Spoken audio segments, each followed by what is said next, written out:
guys, welcome back to another video. Today, I'm going to bring a creative one. We're going to be doing is like the last 4 days of the Soviet Union, right? It's just Kazakhstan basically, but just communist. So we're going to be the Soviet Union as Kazakhstan, and we are going to be reforming the USSR. Well, no, we're going to try regain all of the former Soviet Socialist republics well, yeah. So we're going to just try to regain all the Soviet Socialist republics. Right then, let's get into the video. So you can already see I've got a map over here. I managed to change it, like we still got the Federal Republic of Yugoslavia, but it's democratic now. I might sneak in a little bonus for you guys with that, maybe. Okay, first off, the Soviet Union's first actions are with Uzbekistan. Now, Uzbekistan to me is a little annoyance because it just should be. I think it either should be a part of this country. It just, the borders are horrible. So they invade Uzbekistan. But first off, they invade Uzbekistan. And they make it a Soviet Socialist Republic again. First, then these two join because their governments were uprised by hardline communists. This is still the Soviet Union's collapse. Next, they invade this one. Then they invade Turkmenistan, I think. Yeah, it's Turkmenistan. And then with naval tactics. This one's still strong because I'm pretty sure they have a lot of nukes here, so they might be using a couple of those. Then next they using naval tactics, they do a surprise invasion of what's it called again? This country, this Caucasus nation, and they easily capture Baku. They capture Baku and the rest of it.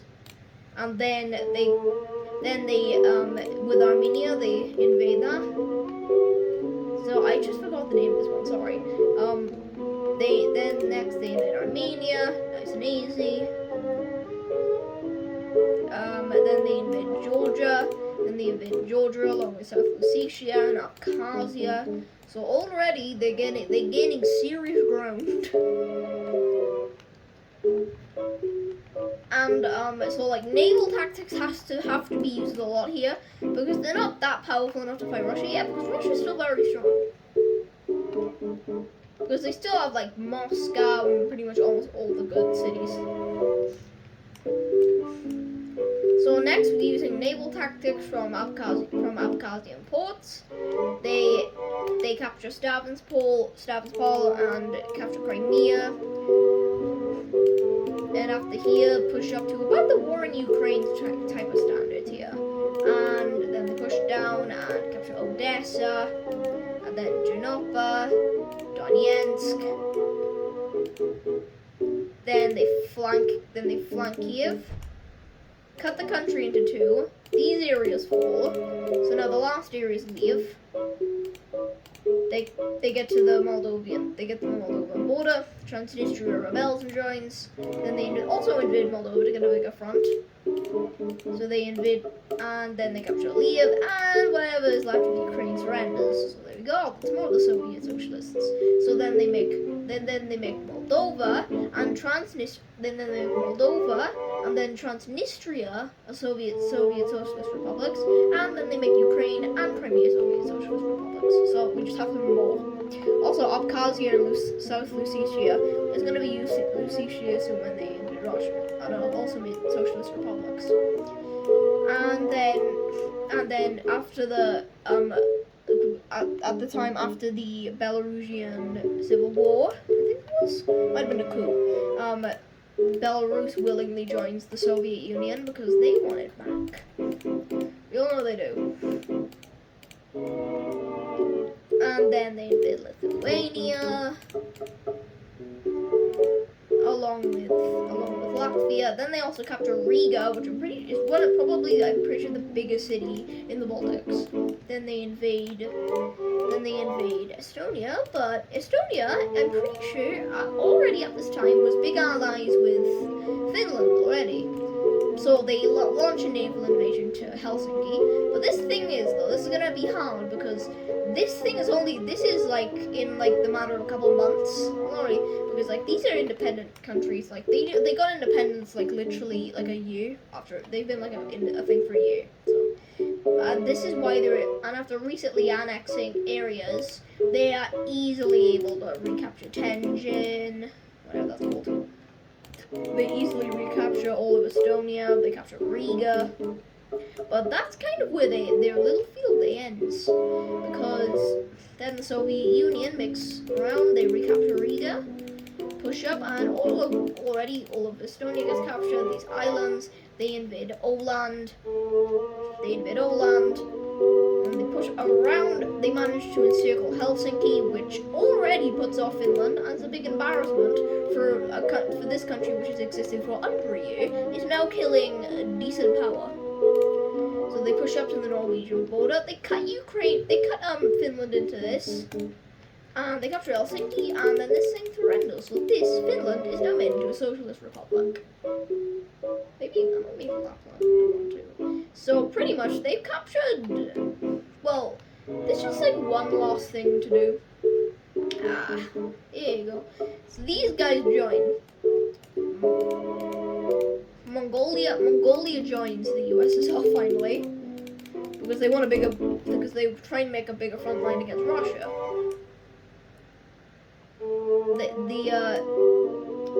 So like pretty much almost all of Russia's borders, they only border, let me think, 2 countries that are actually like not wanting to kill them. So Russia goes into a civil war actually with communists up here. This used to be a Soviet Socialist Republic, by the way, around here. It goes into a civil war with communists here, with communists over here next to the Finnish Soviet Socialist Republic, and in Moscow and around in some parts of the Caucasus area, along with all of Lusatia. So, and after that, Russia goes into a full-on bloody civil war for about the 3rd time. So, this is the perfect time to strike, and the communist team then decides to rejoin with the USSR. So the USSR makes serious grounds, capturing Donetsk, and they make a front line, reconnect with the Caucasus region. Then from Crimea, they push around, capture Roboz-on-Don. I'm not trying to pronounce that. Then Volgograd is captured. Moscow is already under their thing, but there is actually a lot of cities. I didn't actually know there was a city up here, so that's new. They capture Permysk, which I'm pretty sure is like St. Petersburg, the capital of Russia, after Moscow's taken, gets captured. But because there's like a lot of cities left, they don't really, capture it yet. But a couple other communist uprisings happen far away.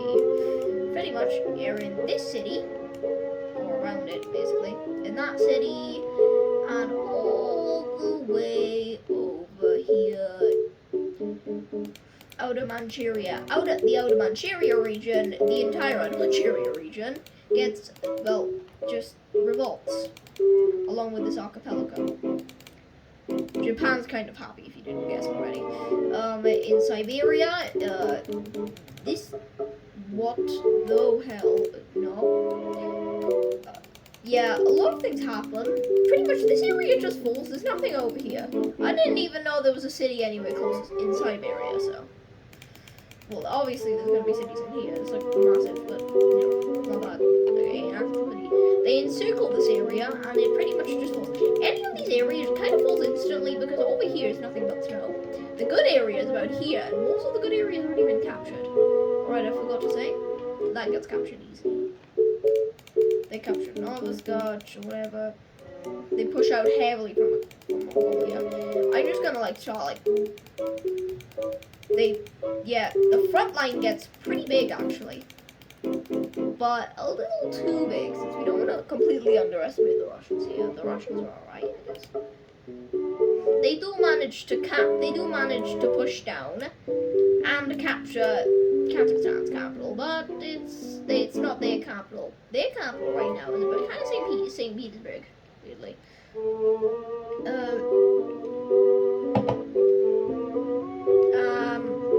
And by the way, that lasts about 3 seconds since Kazakhstan's recaptured.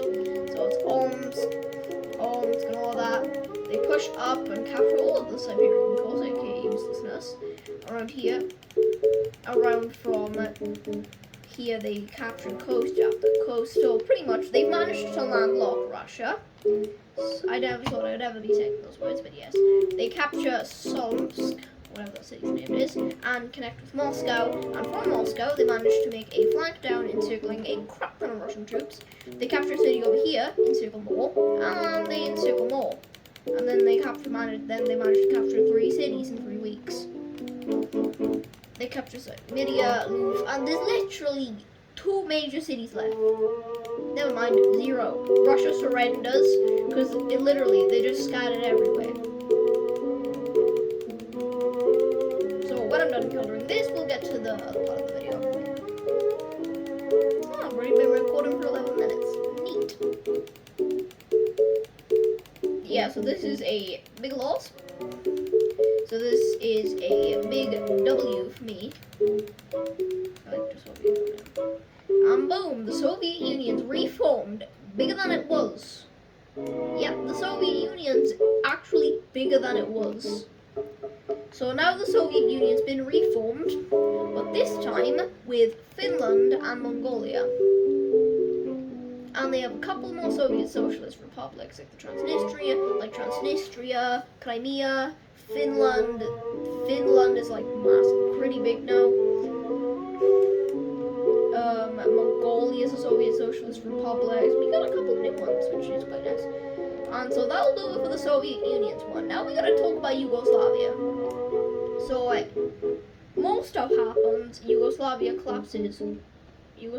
collapse. Montenegro declares independence from Serbia. Then so does Kosovo. And that, if you didn't know, spells the end for Yugoslavia. So pretty much that just spells the end for Yugoslavia, because like literally there's now 1, 2, 3, 4, 5, 6, 7 new independent countries. 8 if you count Serbia. So Serbia now wanting Yugoslavia back. So like this is 10 years after the Soviet Union reformed, by the way. So this is like that. Now we're fast forwarding to 2023, where the Soviet Union exists again. The Cold War kind of stopped-ish. The Soviet Union, the Cold War stopped-ish. Yeah, it kind of stopped. So yeah, that's nice. And Serbia declares itself the People's Republic of Yugoslavia, or the People's Democratic Republic of Yugoslavia. And Montenegro joins, and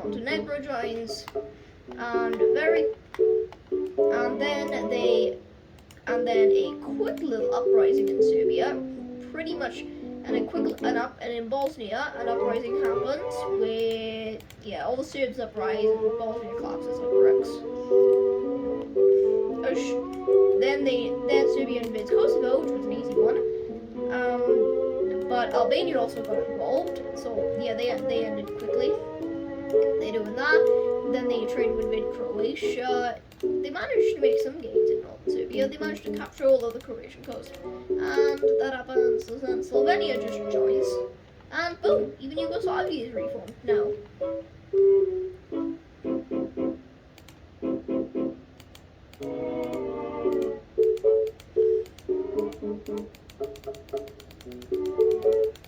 Austria-Hungary also reforms as a communist state.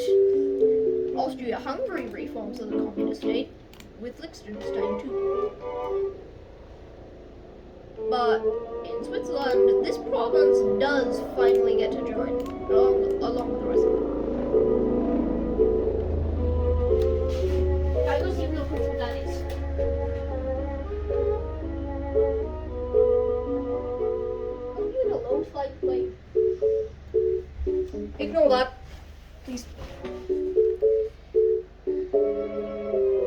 yeah, this also then invades Switzerland along with Liechtenstein province. So Switzerland dies.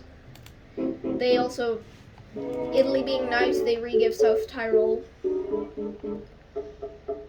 Then an uprising happens in the Swiss province, so Switzerland does get independence again. Also takes Liechtenstein with it. So there we go, that's good. And that's it. And Czechoslovakia now. Cute little Czechoslovakia decides to reform as a communist state. And because of that, the Soviet Union even gives up a bit of a land to them in return for just becoming communist. And so pretty much everything good happens for the communist sides a lot. The US doesn't collapse though. The US stays a thing. Because I don't really want the US to die. I like the US. And so that'll do it for this. Because we've had the Soviet Union reform from Kazakhstan, which was the main event. We had Yugoslavia reform from Serbia, which was like an appetizer. And then Austria-Hungary. And also Czechoslovakia. So that's nice. Well, that'll do it for today, to be honest. Yeah, that'll do it. I hope you enjoyed the video, and make sure to like and subscribe and hit the notification bell to get more videos. Simple enough. Peace.